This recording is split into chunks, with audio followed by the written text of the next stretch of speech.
Yo, listen up. Entrepreneurship is scary. If it wasn't, anybody would do it. But in this video, I'm going to share 3 hacks for overcoming your fear as an entrepreneur. And let me tell you, they really work. Let's talk about it.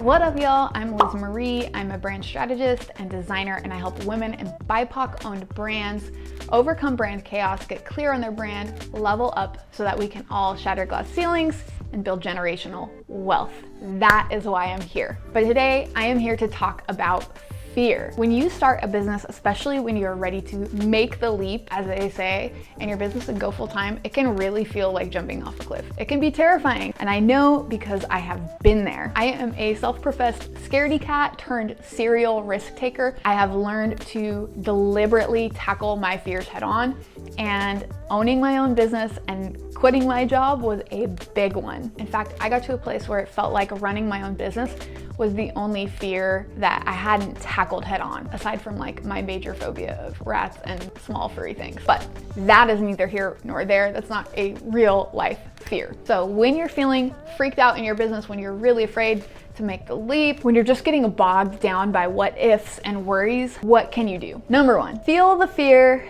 and do it anyway. This is my favorite. It's kind of like Nike says, just do it. Fear is part of the process. We are always going to be scared, and sometimes you just have to keep moving forward. You have to be brave. That's what courage is. It's not the absence of fear, it is the presence of action in the face of fear. Sometimes that looks like just keeping yourself so busy and doing the thing that the fear can't take over. And if you have anxiety like I do, you know that to be very, very true. If you can get out of your head and just focus on moving forward and focus on the doing, it really counteracts and kind of takes the air out of the anxiety balloon, so to speak. It may sound a little simplistic, but just doing it can do a whole lot to actually counteract the fear of doing it. So our first hack would be take an imperfect action, no matter how small, right now. Sometimes there are a lot of things in addition to fear. Usually the fear is the one thing stopping us from moving forward, fear that it's not good enough, fear that it won't ultimately be successful. All of these fears that we just have no way of knowing. And if you just start doing it, those will dissipate. Or if they don't dissipate, at least you're doing something in the process and you're moving forward and doing your best to make it good enough or to make it successful. But fear can be very paralyzing, and sometimes that comes from a place of trying to be perfect, trying to take the perfect next step. Trust me, I have experienced that a lot myself. So our takeaway for this first one, feel the fear and do it anyway, is to take one imperfect action today, right now. One step. It doesn't matter how big or how small. It doesn't have to be perfect, but just take a step. And once you've done that, take the next one and the next one, and you will keep moving forward. How to overcome the fear as an entrepreneur. Number 2, prepare. Now, this might sound counterintuitive to my last step of taking imperfect action and just moving forward, but for some of the bigger leaps, you can alleviate a lot of the fear by being prepared. So most fear comes from uncertainty. We're afraid of what we don't know. By doing our best to prepare for the things we can control in that process, we can alleviate a lot of that fear. So like I said, quitting my job was one of my biggest fears. Being solely independent on myself financially was the specific part of it. And I spent a year preparing for that. I created a plan and I reverse engineered it, and it included how my business was gonna run and what I was gonna do financially. And I have a whole video on this if you'd like to check it out. But I thought that when that day came to finally quit that I would be scared, and I wasn't. I wasn't scared at all because I was so prepared. Maybe a year ago it had been scary,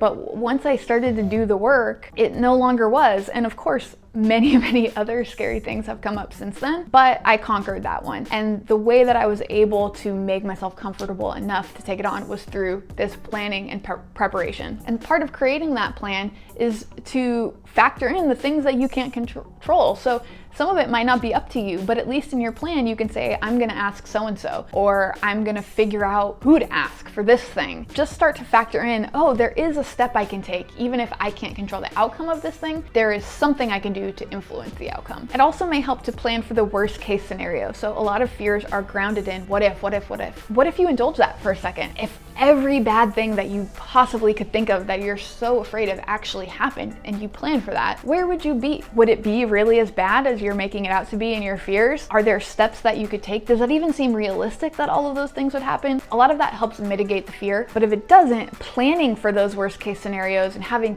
contingencies and backup plans or preparation for that can really help you take action when the fear can be overwhelming. So hack number 2, create a plan for how you will handle the things that you're afraid of. Number 3, practice acceptance and agility. So according to my therapist, so much of fear or anxiety is trying to control things we can't control, or it's fear of uncertainty. We don't know what's going to happen. We want to be in control of what's going to happen. And so when things pop up that are unexpected, it's very scary. So the first key is accepting uncertainty. And this is easier said than done, but if you expect that things are going to pop up, it's just inevitable. Scary things are gonna happen. There's gonna be problems. There's gonna be challenges. You're not gonna be surprised when they happen. In fact, they're not so scary because you're planning for them. You're planning for struggles. You're planning for scary shit and difficulties and all of these things that you're so afraid of. Just accept it. It's coming, all right? So we can get the worrying out of the way because we know it's coming. Now, the other good news is that everything is solvable. If you throw enough people or resources or money or time at it, pretty much everything that a given business will come across is solvable in some way. So then the second piece that we have to work on is the problem solving, the agility. That means being able to adapt when something pops up that's scary, when something goes wrong. When your worst fear is realized, how do you react? How can you problem solve this? How can you move forward and find a solution? And that skill doesn't always come natural to everyone. It's something that I do think I have been blessed with, that ability to navigate these difficult situations. And you see that in a lot of entrepreneurs or people who naturally move towards taking that big risk. Even if it doesn't come naturally to you, it's something that you can practice, where you're in this difficult situation, something unexpected comes up, and you work on how can I work my way out of this? And it doesn't mean that you won't be emotional, that it won't be scary at the time, but it does mean that you're working that muscle and developing that skill of finding solutions, of problem solving and working your way out of it. And that builds a lot of confidence. Over time, things become less scary because 1, you've already accepted that they're gonna happen or something is gonna happen. And 2, you've built confidence that whatever does happen, you could find your way out of it. So this is more of a way of thinking and a mindset than a specific action, but it is something that you can practice and a skill that you can develop. Using your imagination to approach problems or situations or circumstances strategically and brainstorm different ways to approach it, having access to people who can help you navigate those things. So hack number 3, acceptance and agility. Our hack is to practice problem solving for inevitable uncertainty. In conclusion, when you own a business, fear is just part of the process. It comes along with it because it is scary. You're creating something out of nothing, and a lot of emotions come with that. But that's also part of what makes it an adventure. It's what helps you grow, and you can cultivate that courage to keep moving forward, to keep taking action, even when you're afraid. It will get easier and easier over time, and you will be able to conquer bigger and bigger challenges. Hopefully these hacks help you face that fear head on and dive headfirst into your business or tackle the next scary challenge that comes your way. Drop a comment and let me know which hack is your favorite, or tell me how you've put it into practice in your business. Until next time, stay badass. All right, y'all, if you like this video, don't forget to like, comment, subscribe, all that good stuff down there. And check me out at LizMarieStrategy or LizMarieStrategy.com.